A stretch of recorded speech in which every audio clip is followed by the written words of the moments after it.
रस्त्यांसह ड्रेनेजच्या समस्येने नागरिक हैराण, सुविधा न पुरवल्यास महिलांचा आंदोलनाचा इशारा।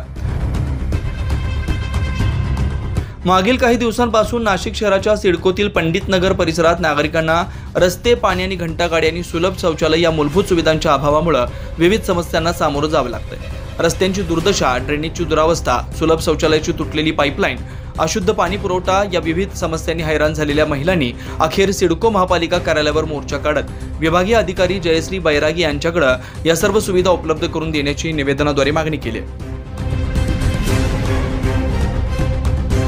येत्या 8 दिवसात या सुविधा उपलब्ध न झाल्यास तीव्र आंदोलन करण्याचा इशारा यावेळी संतप्त महिलांनी दिला।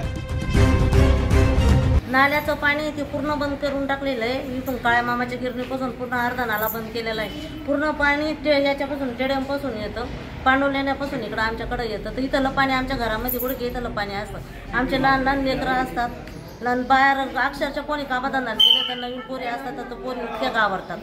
लहान लेकरू जर नाल्यामध्ये गेलं तर नंतर आम्हाला सापडणार स्वतः नाही, इतकं आम्हाला टेन्शन आहे पाण्याचं। नगरमधून आम्ही आलेलो आहे। आमच्या पंडित नगरमध्ये शौचालयामध्ये पूर्णपणे घाण आणि कचरा टाकला जातो। संडासाचं घाण पाणी जातं, संडासाची टाकी पण फुटलेली आहे आणि संडासाचे जे ढापे असतात, चेंबर असतात पाठीमागचे, ते पूर्ण ओपन आहेत। त्याच्यामुळे आम्हाला रोगराईचा खूप त्रास आहे, वासाचा इतका त्रास आहे, त्याच्यात स्वच्छता म्हणजे हा प्रकार नाहीच आहे। मी आमच्या पंडित नगर येथील समस्या मांडण्यासाठी आत्ताच बैरागे मॅडमांना आम्ही निवेदन दिलं।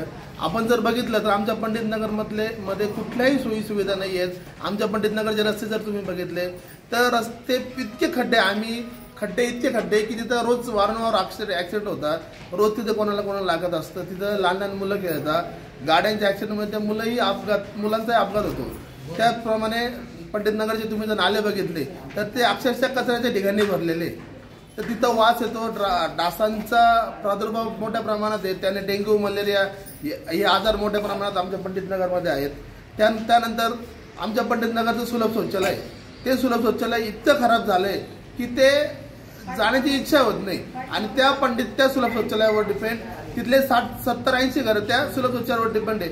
तिथला वॉचमन साफसफाई करत नाही ना, तिथं नगरपालिका लक्ष देत नाही, जेणेकरून जसं काय त्या पंडित नगरमध्ये माणसं नाही तर जनावर राहतात। तर आम्हाला तसेच अस्वच्छतेमुळे या ठिकाणी साथीचे आजार देखील वाढलेत। महिला, ज्येष्ठ नागरिक, लहान मुलांनाही साथीच्या आजाराची बाधा होते। या भागातील सुलभ शौचालयाची पाईपलाईन व ड्रेनेजचे दुर्गंधयुक्त पाणी रस्त्यावर येत असल्यानं मोठ्या प्रमाणात घाणीचं साम्राज्य निर्माण झालंय। या भागात स्वच्छतेसाठी नियमित घंटागाडी येत नाही, अशा तक्रारी देखील यावेळी संतप्त महिलांनी केल्या। यावेळी गौरव केदारे, मनीषा आंधळे, कविता दाराडे, मंगला मरसाळे, रंजना निकम, राधिका आरमाळे यासह पंडित नगर मधील महिला मोठ्या संख्येने उपस्थित होत्या। प्रतिनिधी नितीन चव्हाण, 9 न्यूज महाराष्ट्र, नाशिक।